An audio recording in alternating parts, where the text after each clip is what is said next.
Welcome to Tochi Stories. Please don't forget to like, subscribe, and turn on post notification because it will mean the whole world to me. Now let's get right into the story. Brace yourself. The glow of success had given Amarachi a new identity in the eyes of the world. A woman of power, resilience, and vision. But beneath that powerful exterior still lived the girl who once loved deeply, who once laughed with Desmond under mango trees, barefoot and carefree. When Desmond resurfaced in her life, it wasn't through business or social media, but through an unannounced visit to her workshop. He wore a clean shirt and humble expression, and as soon as Amarachi saw him standing there, heart in his hands, memories she thought were buried came rushing back. He didn't say much at first, just looked at her with eyes heavy with what seemed like genuine regret. "I never stopped loving you," he said quietly, hands trembling. Amarachi, now a fortress of poise, found herself shaken. She told him to leave, but his presence lingered like perfume in a closed room. The idea of closure danced dangerously with the old affection in her heart. And as her employees watched the interaction from a distance, they didn't realize history was slowly creeping back in to rewrite the present. Desmond made a calculated effort to show he had changed. He showed up at her foundation events, donated anonymously to her Women Empowerment Initiative, and even fixed broken cars at the Community Mechanic Center without asking for pay.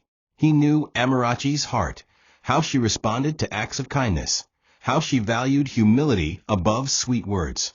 Slowly, he began to find ways to sit and talk with her again. At first it was brief, updates about old mutual friends or jokes about the past.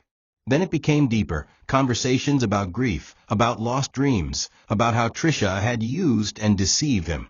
He told Amarachi about how he only stayed with Trisha because he was weak and afraid, that he thought Amarachi would never forgive him. He described how Trisha lied, mocked her behind closed doors, and even cheated on him. "I hated myself every day I wasn't with you," he said one night as they shared a drink under the moonlight. Amarachi, though wiser now, found herself listening more closely with each word, confused between logic and emotion.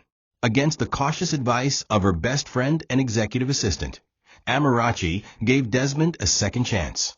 She let him into her world, but not entirely into her business. Not yet. The world didn't see the tension in her eyes whenever Desmond held her hand in public. All they saw was the fairy tale narrative, the woman who forgave the man who once betrayed her. Headlines praised their reconciliation love story, but Amarachi's heart was not easily convinced.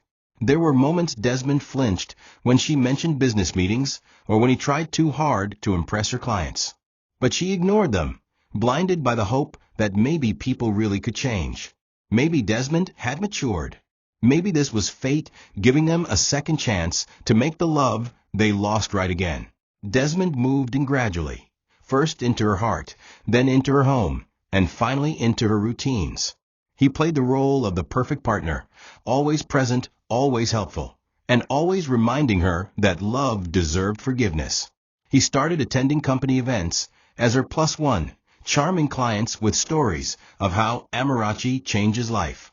Staff members who had once seen him mock Amarachi were stunned by his transformation. "People change," he told one of the senior managers when they asked about the past. "Sometimes it takes losing a diamond to realize what you had." He was smooth, deliberate, and dangerous. Behind closed doors, he'd leave romantic notes in her office, cook her dinner, and pray with her at night. Slowly, Amarachi's walls began to fall. She laughed again. She slept peacefully again. And soon she was in love, truly in love, with the same man who once abandoned her in shame. She didn't notice that he never talked about his career, nor that he never seemed interested in building anything outside of her empire. They got married in a private garden ceremony, attended by a few close friends and dignitaries. The media spun it as a love story reborn from ashes, and many called it a tale of grace. Amarachi wore a simple but elegant gown and cried during her vows. Desmond, ever the actor, kissed her forehead and called her his miracle. The honeymoon phase was real, at least for her. Desmond acted thrilled, taking pictures of their new life together and uploading quotes about love, redemption, and loyalty. But what Amarachi didn't know was that just a week before their wedding, Desmond had met with a rival auto executive, offering inside knowledge in exchange for a promise: control, power, and wealth. He had no intention of playing husband forever. He was a man hungry for status, and now, through Amarachi, he had access to it. His plan was simple: gain her trust, infiltrate her company, and slowly turn everything into his. The first sign of his true intention came quietly. One evening, Desmond brought a legal document and claimed it was a precautionary business filing to protect her from tax issues. He asked her to sign without reading. Just formality, he said. But Amarachi, cautious and seasoned, read through it and found clauses that would transfer part of her shares into a joint marital holding. When she questioned it, Desmond acted hurt.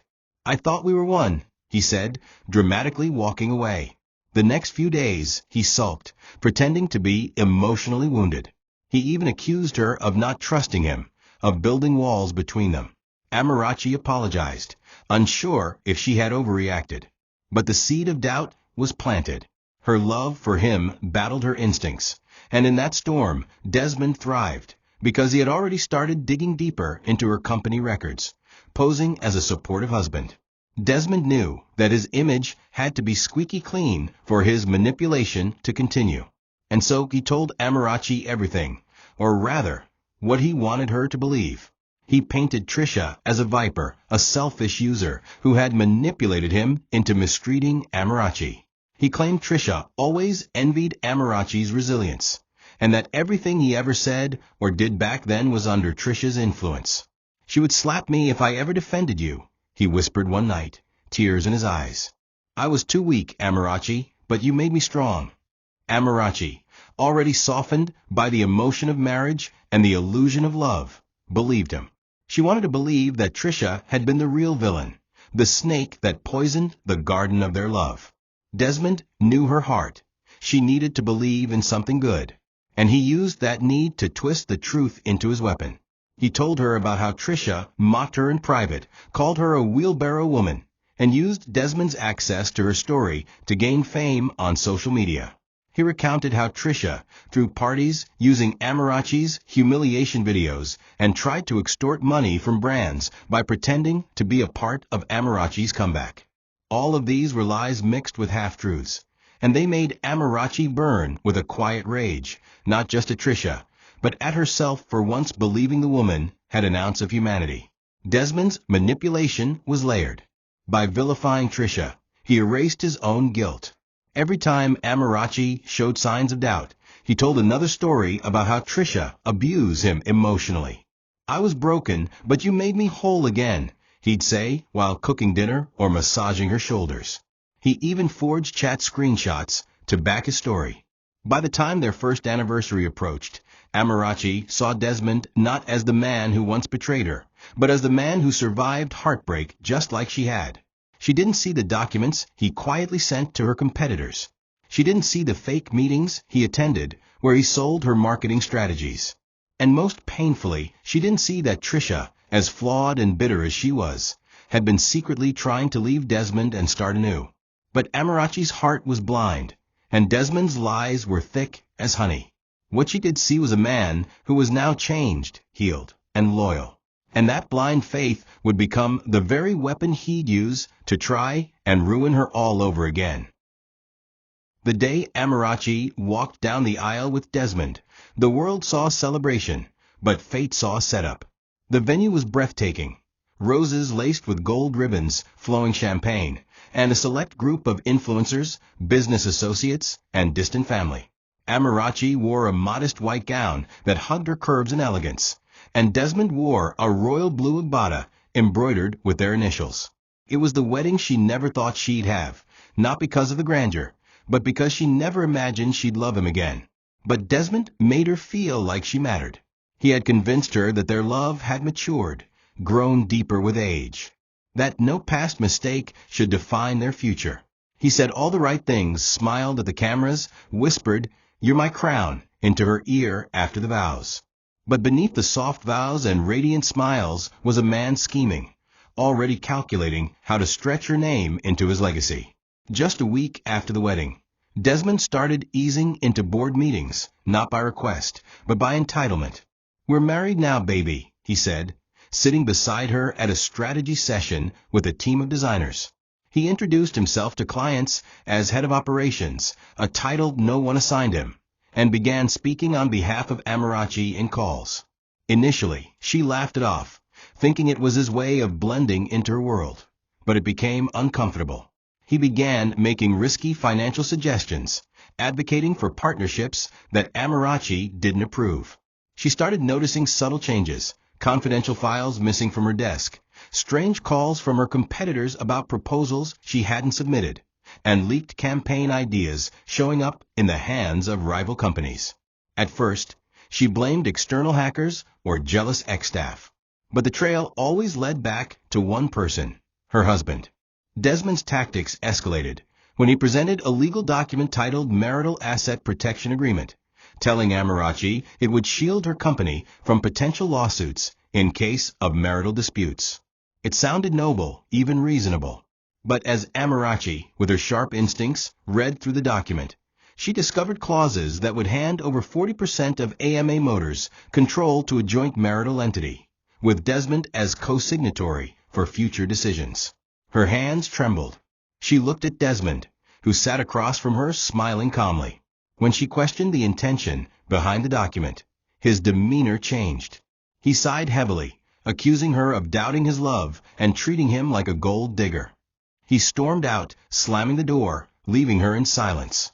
Amarachi didn't sign the document, but she felt something inside her begin to shift, a deep crack in the trust she tried to rebuild. And that crack, though invisible at first, would become the very earthquake that shook everything. After the fallout from the unsigned document, Desmond changed tactics. Instead of pushing Amarachi openly, he started playing the long game, dropping hints, sowing seeds of guilt, and tightening emotional pressure. He began using their marriage as leverage, constantly bringing up how she didn't truly trust him. At dinners, he brought up stories of other couples who built empires together. "Do you think Aliko's wife doubted him?" he would ask with a passive-aggressive chuckle. When Amarachi stayed late at work to double-check her accounts, he accused her of choosing the company over her husband. When she disagreed with any of his ideas, he became withdrawn, sometimes disappearing for 2 days without explanation, only to return with a bouquet and a dramatic apology. Amarachi, burdened by emotions, began to question herself. Was she really being too guarded? Was she projecting her past pain onto the present? One evening, Desmond invited Amarachi to a private dinner on their penthouse rooftop. Candles lit the path to the table, soft jazz played in the background, and the night sky glittered above them. Amarachi was hesitant but softened by the effort. Desmond poured her wine, toasted to forever, and placed a small velvet box before her. She opened it to find not jewelry, but a fountain pen, "The one you love," he said. Along with it came a folder of documents wrapped in a red ribbon. "This isn't business," he assured her. "It's just my personal commitment letter, something I drafted to show my loyalty." But Amarachi, now sharply aware of his manipulations, discreetly replaced her wineglass. She accepted the folder, but didn't sign. That night, while he slept, she examined the documents and found hidden legal language buried in the subtext, ownership transfer clauses masked as marital acknowledgments. Amarachi's heart pounded as she realized how close she had come to losing everything. It wasn't about love to Desmond, it was about leverage.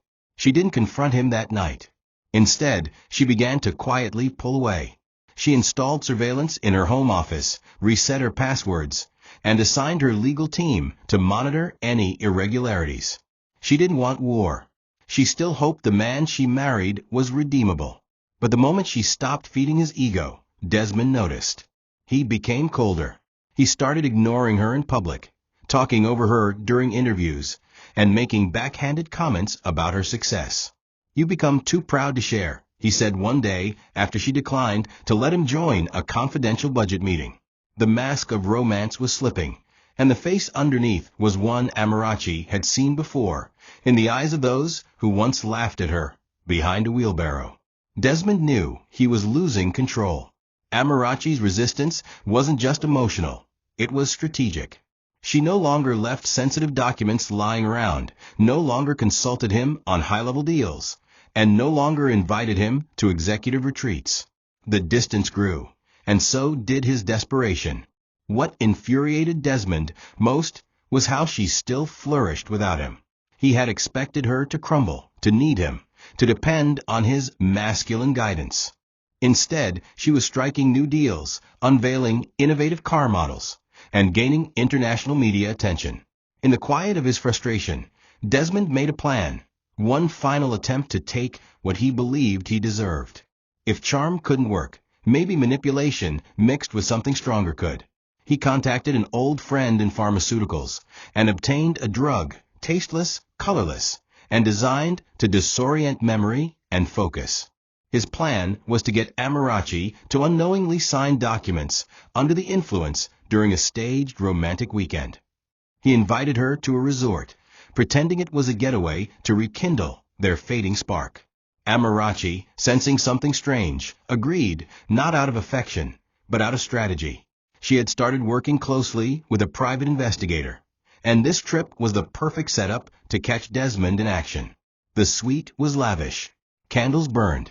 Jazz hummed softly. Desmond was charming, too charming.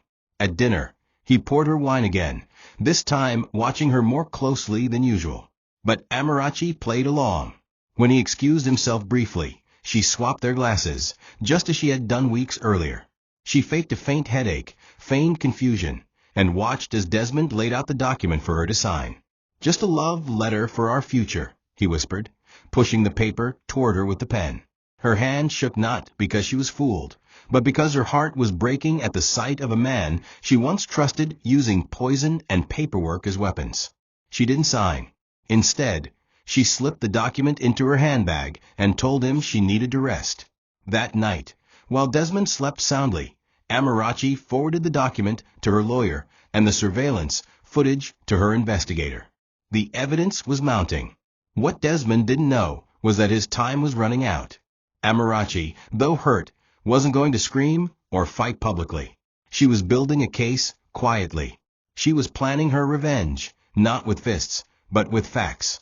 Because real power isn't just about strength, it's about restraint. And while Desmond was busy plotting her downfall, Amarachi was already laying the foundation for his public destruction. Desmond was growing restless. Amarachi's refusal to bend to his will stirred something dangerous in him, a venomous pride born from entitlement. The failed drugging attempt didn't shake him. Instead, it confirmed what he already suspected. Amarachi was no longer the girl who once cried for him, but he wasn't about to let go. If he couldn't get the company through affection or coercion, he would take it by force from the inside. With every failed tactic, his bitterness grew deeper. One night, he reached out to a rival car manufacturer, Zamani Motors, offering privileged internal strategies, design plans, and supplier contacts in exchange for a leadership position. Once AMA Motors collapsed, he wore a disguise during their meetings and used a burner phone. What he didn't realize was that Amarachi's private investigator had been tailing him ever since their resort trip. At the same time, Desmond was rekindling a secret affair with Trisha. Trisha, who had also lost relevance after the backlash from mocking Amarachi years ago, had become bitter and broke. She lived on handouts and part-time promotions, and the taste of her former fame still lingered on her tongue like poison. When Desmond showed up, pretending to be a victim of Amarachi's newfound arrogance, Trisha welcomed him with open arms. To her, Desmond represented power, money, and revenge. She believed his lies, that Amarachi was controlling, paranoid, and manipulative. She didn't know she was just a pawn in a bigger game. Desmond slept with her frequently, whispering false promises of marrying her once he secured Amarachi's fortune. He even gave her part of the money he received from leaking Amarachi's design concepts, using her as a mule to make the transfers seem untraceable. Behind closed doors, Amarachi was unraveling. Despite her professional demeanor, the betrayal weighed on her spirit. She suspected Desmond was hiding something, but she didn't know he was playing both ends, plotting her downfall with Zamani Motors while rekindling romance with the same woman who once mocked her pain. Trisha, emboldened by Desmond's sweet lies, began messaging Amarachi anonymously, sending voice notes and cryptic threats. She accused Amarachi of stealing her man, bragging about Desmond's return to her bed. Amarachi said nothing in return. Instead, she forwarded each message to her private investigator. She needed no confrontation. She needed evidence. Desmond thought he was being clever, but every step he took deeper into betrayal was being recorded, filed, and time-stamped for the moment justice would come knocking. Desmond, now fully committed to his scheme, began sabotaging Amarachi's company from within.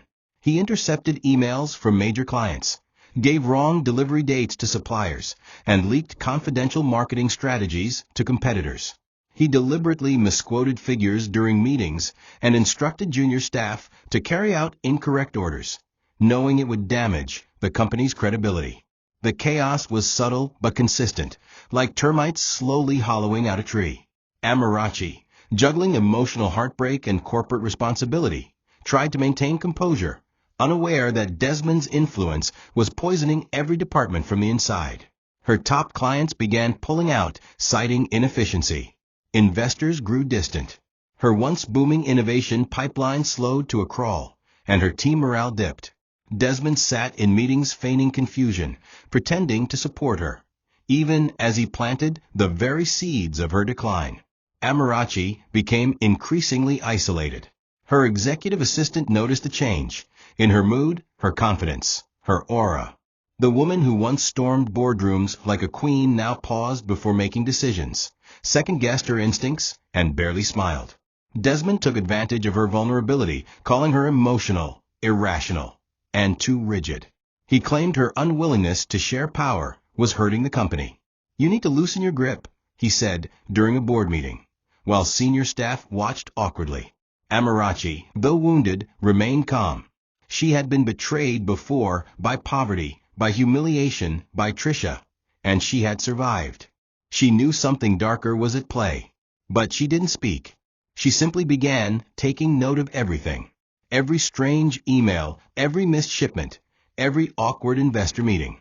She documented it all, silently building a war chest of evidence. Meanwhile, Trisha, tired of being Desmond's side puppet, started demanding more. She wanted money, public acknowledgement, and power. She even threatened to expose their affair if he didn't give her a cut of Amarachi's business. Desmond panicked. The plan was spiraling. Amarachi was still standing, and now Trisha was becoming unpredictable. So he turned the tables on Trisha again, planting false evidence that would later suggest she was the mastermind behind the sabotage. He sent anonymous letters to Amarachi's board members, framing Trisha as the one leaking secrets. He forged chat messages and created fake emails. Desmond was not just a manipulator anymore. He was a criminal, desperate to silence anyone who threatened his illusion of control. And as he dug his claws deeper into Amarachi's world, he had no idea she was already one step ahead. Amarachi sat alone in her office one night, staring at the fading skyline. Her heart was tired. Her dreams, once vibrant, now flickered dimly beneath the weight of betrayal. But she was not broken. The pieces of the puzzle were finally connecting. The sabotage, the leaks, the strange behaviors. Everything pointed to Desmond. But confronting a snake requires precision. So she invited him to dinner. Candlelight, wine, soft music, and a quiet air of deception. Desmond, unaware of the storm brewing, came smiling, trying to charm his way back into her comfort. As they sat, Amarachi slid a folder across the table. "What's this?" he asked, feigning innocence. "Proof," she said coldly. "Proof that you're not only a liar, but a thief." The folder contained screenshots of bank transfers to Zamani Motors, surveillance photos of him entering rival offices, and a forensic report from her IT security team tracing leaked data back to his devices. Desmond's smile faded. He stood up, pacing nervously. "You set me up," he muttered. "No, Desmond," she said, standing calmly. "You set yourself up the day you walked back into my life, pretending to be a changed man." He tried to explain, to cry, to blame Trisha again, but Amarachi wasn't having it. She had spent months building herself up from dust, and she refused to let another man drag her back to ruin.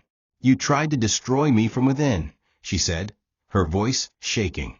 "But you forget, I built this company with pain. I know how to survive it." Desmond's mask crumbled. He screamed, knocking over the table, calling her names. Security had to intervene. Amarachi didn't flinch. She stood still, unshaken. The next morning, she filed an internal injunction barring Desmond from entering any AMA Motors facility or accessing any of their proprietary data. The board was notified. Staff were warned. And Amarachi issued a private memo. Let no one mistake silence for weakness. Desmond had crossed the wrong woman.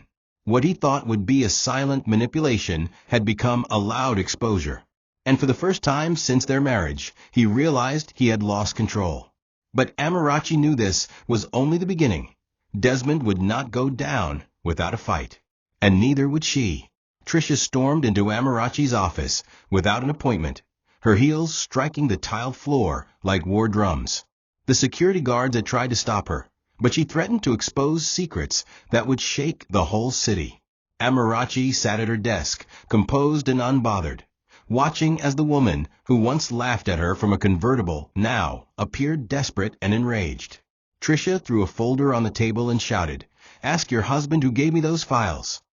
Inside the folder were blueprints, marketing strategies, and internal staff reviews, all stolen from AMA Motors. Amarachi didn't flinch. She already knew everything. "Desmond is using you," she said quietly. "You were just a pawn in his game. You always have been." Trisha laughed bitterly, wiping a tear. "And you think he loves you? That man doesn't love anyone but himself." Amarachi stood up, walked around the table, and looked Trisha in the eyes. "I don't need his love. I just need justice." But Trisha wasn't ready to give up. She pulled out her phone and began playing voice notes, recordings of Desmond promising to divorce Amarachi and make Trisha his wife once the company was his. The words were vulgar, degrading, and disgusting. For a moment, Amarachi felt a sting in her chest, not because of heartbreak, but because of how easily she had once believed him. "You see now," Trisha screamed. "He played us both." But Trisha wasn't there just to expose Desmond. She had her own motives. "Give me 10 million naira and I'll disappear forever," she said, narrowing her eyes. "Or I go to the press with everything." Amarachi stared at her in silence. Then she walked back to her desk, picked up her phone, and pressed play on a voice recorder. Trisha's threats, Desmond's betrayal, the confession. It had all been captured. Trisha's face turned white. "You think you're smart?" she hissed. "This isn't over." She stormed out, but the damage was done to herself. Amarachi now had both Desmond and Trisha tangled in a web of their own words. Later that night, Trisha made one final attempt to blackmail Desmond, demanding more money or she'd expose everything. But Desmond had crossed his limit. Fearful of public disgrace, furious at being caught, and driven by greed, he made a plan, one he wouldn't recover from. Trisha, unaware of the danger, went to meet him the next day. That was the last time anyone saw her alive. When Trisha's body was discovered in an abandoned warehouse 3 days later, the news sent shockwaves through the city. It was a gruesome sight. Her phone smashed, her purse empty, her body discarded like trash. The media speculated robbery, but those who knew her, and Amarachi especially, knew better. Trisha had made many enemies, but only one had both the motive and the desperation. Desmond acted shocked when he heard the news. He cried on national TV, claiming he once loved her, but had nothing to do with her recent activities. Amarachi watched the interview in disgust. The tears were dry, the gestures rehearsed, the tone robotic. But Desmond was clever. He made sure there were no witnesses to his last meeting with Trisha, and for now, the police had no concrete leads. Still, Amarachi wasn't shaken. Her investigator had been trailing both of them, and there was more to come. Behind the scenes, Desmond was spiraling. He had lost his leverage, his mistress, and now even his allies in Zamani Motors were backing out. They had no intention of hiring a man under investigation for corporate espionage and possible murder. His bank accounts were being monitored, and he'd been kicked out of Amarachi's home. But even in disgrace, Desmond was relentless. He began leaking Amarachis' personal photos and emails to blogs, trying to ruin her public image. He posed as anonymous sources, feeding journalists lies about how Amarachi rose to power by sleeping with politicians and forging deals. But Amarachi's reputation wasn't built on smoke. Her clients stood by her. Her staff doubled their loyalty, and even competitors began publicly defending her. Every attack Desmond made only made Amarachi's story more powerful. But the biggest blow came when the police invited Desmond for questioning regarding Trisha's death. The last call on Trisha's phone was traced to Desmond's secondary number, the same number he used to contact Zamani Motors. CCTV footage also placed his car near the warehouse hours before her body was found. Still, he denied everything. She was unstable, he told officers. She was obsessed with ruining my marriage. But the evidence was mounting, and Amarachi wasn't done. Her lawyers filed a criminal complaint for corporate sabotage, identity theft, and fraud. The public began turning against Desmond. Brands pulled his sponsored content. Friends stopped answering calls. He was no longer a charming husband. He was now a suspect, a parasite exposed. And as Amarachi watched from her office window, she knew the fall of Desmond Okoye had only just begun. Desmond's downfall was no longer a whisper behind closed doors. It was front-page news. Ex-CEO husband linked to lover's death, the headline screamed. Every corner of the city echoed with the scandal, and while Desmond tried to put on a show of strength, the cracks in his life were growing wider. He was summoned for more police interrogations, and even though he hadn't yet been charged with Trisha's murder, the circumstantial evidence was damning. More leaked audio files surfaced, one where he angrily threatened Trisha, another where he bragged about how easy it would be to make Amarachi sign her empire away. Each revelation buried him deeper, and Amarachi's silence made her even more powerful. She didn't run to the press. She didn't cry publicly. She stood still, like a storm waiting for the right time to break. At AMA Motors, Amarachi began repairing the damage. She called emergency board meetings, fired compromised staff, and hired new consultants to rebuild client trust. She appeared on national news, not to cry or seek sympathy, but to talk about rebuilding. Every great company faces its storm, she said.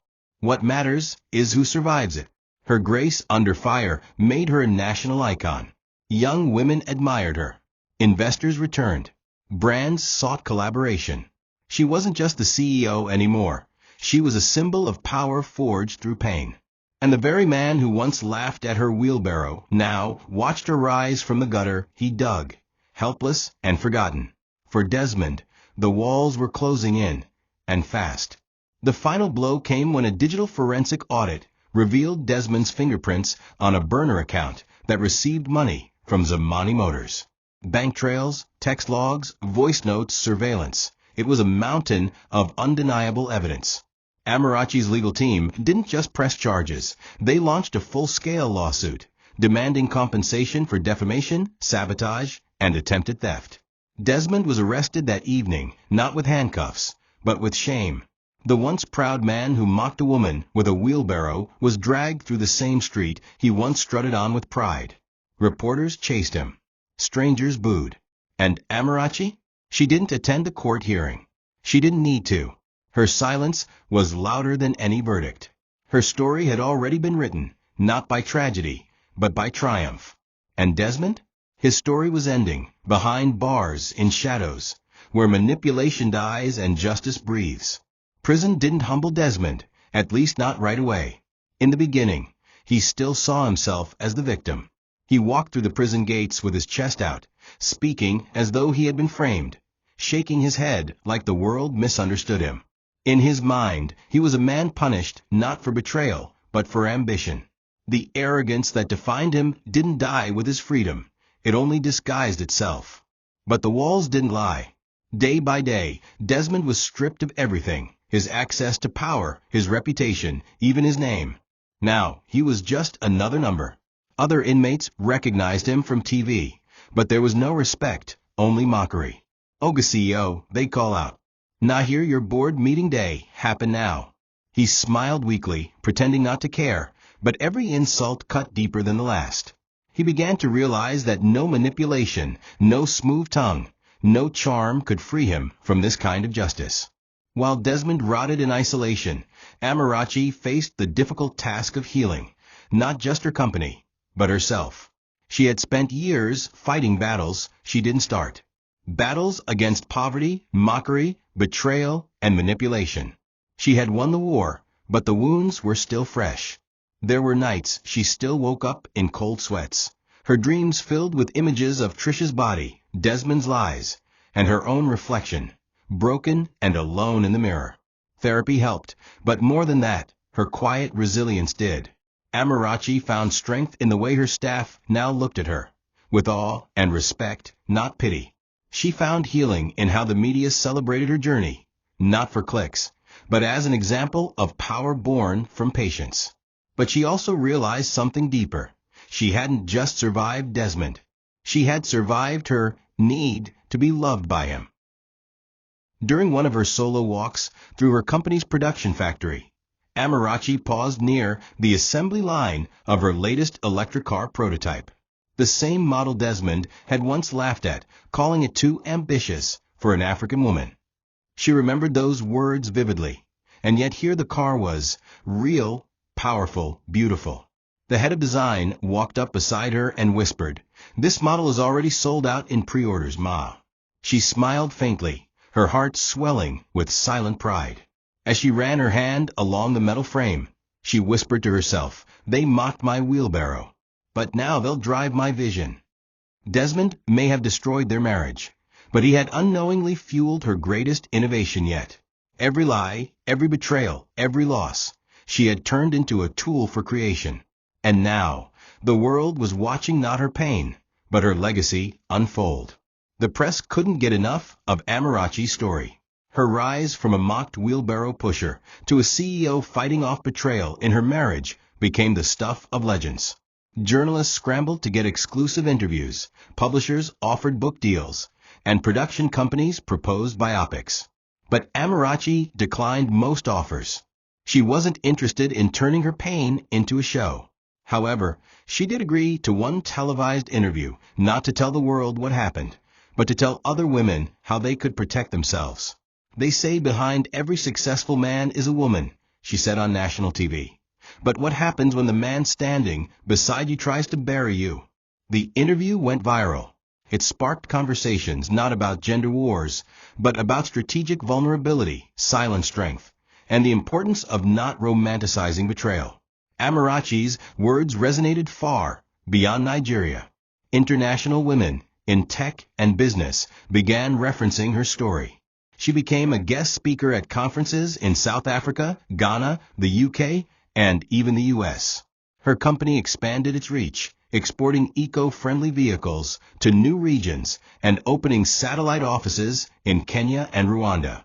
What began as a local dream fueled by shame and sweat had become a continental brand. The board of directors, once skeptical of her aggressive expansion strategies, now backed her without hesitation.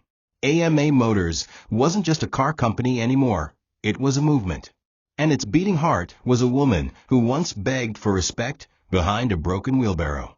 But Amarachi never let the success distract her from the deeper lesson. Loyalty is not measured in promises, but in consistency. Back in prison, Desmond saw the interviews and the headlines. He watched her speak confidently, his chest tightening with every word she uttered. The same woman he once dismissed now walked the world stage. The same woman he tried to drug, manipulate, and erase was now being studied at business schools. Even the inmates who once mocked him stopped bothering. They now stared at him in pity. "You really let that one go, bro," one whispered. But Desmond didn't answer. For the first time in his life, he had nothing to say. No lie could undo what was now public. No excuse could erase Amarachi's rise. And worst of all, deep down, he knew he had helped create the monster that devoured him. Her victory wasn't just poetic, it was prophetic. Amarachi didn't need revenge. The world was serving it on her behalf. Months after Desmond's conviction, Amarachi found herself standing in the very same neighborhood where it all began, where she once pushed a rusty wheelbarrow while her ex and his mistress pointed and laughed. The dusty streets were still there, but her presence had changed. People whispered her name as she walked past. The same people who once mocked her now greeted her with respect. Children ran up asking to take pictures. Elderly women held her hand, saying, "Thank you for making us proud." Amarachi had returned, not to gloat, but to give back. She had come to announce the construction of a free auto-technical training school, right in that same area, to train young women in engineering and design. Not out of pity, but because she knew what it meant to start with nothing. As she addressed the small crowd that gathered, Amarachi didn't speak like a CEO. She spoke like one of them. "There was a time I walked these streets with shame in my heart," she said. "But pain is not a prison. It is a path." The crowd applauded, and for a moment, Amarachi felt something she hadn't in years: peace. Not the kind that comes from revenge, but the kind that comes from closure. She wasn't angry anymore. She wasn't broken. She wasn't seeking validation. She had become her own home, her own comfort, her own name. And now, as she handed the ceremonial key to the first female trainee of the center, Amarachi smiled, not because of pride, but because of purpose. Meanwhile, Desmond sat in the prison yard, watching birds fly freely across the sky.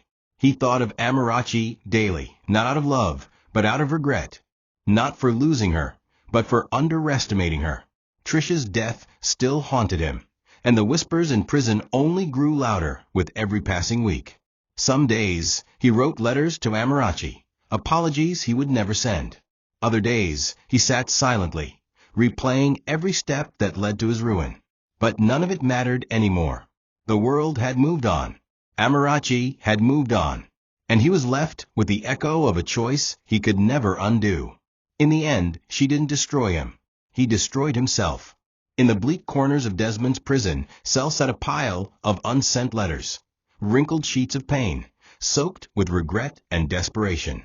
Each one began the same: "Amarachi, I was wrong." But each time he reached the end, he couldn't send them. Not because he didn't want to, but because he knew the words were worthless now. No apology could undo the months of betrayal. No ink could cover the blood on his hands or the lives he wrecked. He wrote about how he missed her laugh, her fire, how he never truly loved Trisha, but saw her as an escape from his insecurity. But as he confessed, he also exposed himself. Desmond had not only underestimated Amarachi, he had misunderstood what love truly meant. He confused control for commitment, manipulation for intimacy. It was only in solitude, stripped of power and pride, that the truth began to choke him. Meanwhile, Amarachi had grown past the phase of anger. She didn't need his apologies. She didn't even think of him when she rose each morning or signed new contracts in boardrooms. Yet one day, her assistant brought her a sealed envelope, one of Desmond's unsent letters that somehow leaked through the prison system. Amarachi didn't open it. She placed it in a drawer and locked it away. She didn't need to revisit wounds that were already scarred. Still, something inside her stirred, an ache not of longing, but of memory. She remembered the younger Desmond, the one who once held her hands under a mango tree and promised the world. And then she remembered how that same man tried to steal her breath by suffocating her dreams. The pain was old now, but it still echoed when she was alone. Amarachi lit a candle that evening, stared at the envelope one last time, and dropped it into the flame. Some things, she whispered to herself, deserve to burn. The next morning, Amarachi walked into her office to a standing ovation. Her team had just landed the biggest electric vehicle partnership with a West African logistics company. It would triple their revenue and solidify AMA Motors as the future of mobility on the continent. The irony wasn't lost on her. While Desmond sat in prison trying to rewrite their story on paper, she was out there writing it in history books. As she thanked her staff and held a press briefing, journalists asked, "What's the secret behind your resilience?" She smiled calmly and said, "The secret is simple. Don't let people who walked away with your past decide your future." And with that, Amarachi became more than a CEO. She became a symbol. A walking reminder that betrayal doesn't break you. It reveals who you truly are.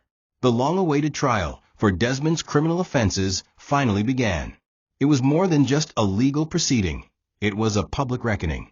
Courtrooms were filled to capacity, journalists camped outside, and the nation held its breath.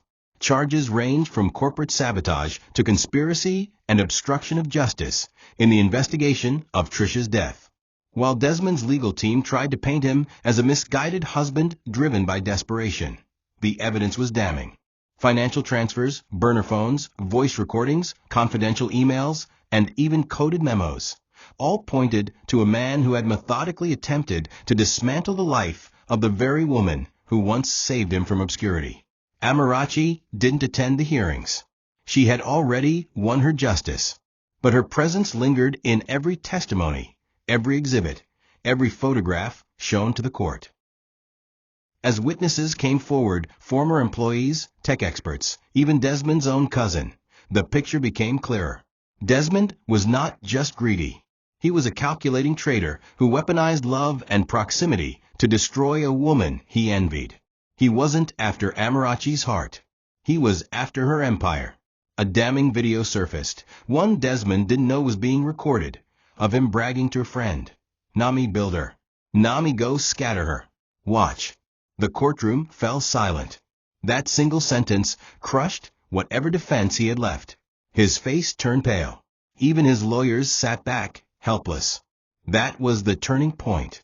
From that moment on, the trial wasn't about proving guilt. It was about deciding how much time he deserved for ruining lives and dreams. On the final day, the judge delivered a searing verdict. Desmond Okoye was sentenced to 35 years in prison for corporate sabotage, attempted embezzlement, and obstruction in a murder investigation. The crowd outside erupted, not in celebration, but in a strange silence.